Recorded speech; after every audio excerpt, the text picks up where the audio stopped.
Hey, welcome to the show. Here we have Pentel Art's oil pastels. There are 50 sticks in here, and look at the wide variety of colors that you would get. Some beautiful colors in there. Let's take a look at this one right here. On the bottom, I'm not sure if you'll be able to see that there. It says number 51 blue, so it has the name of the color that you're going to use. I'm going to go ahead and just kind of do some lines right there. So these are really fun to use. I like pastels.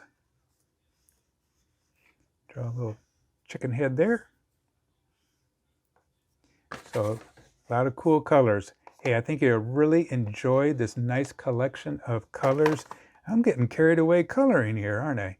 So, hey, thanks a lot. I'd sure appreciate it if you hit that likey button down below. And like always, have a fun day. Adios. Goodbye.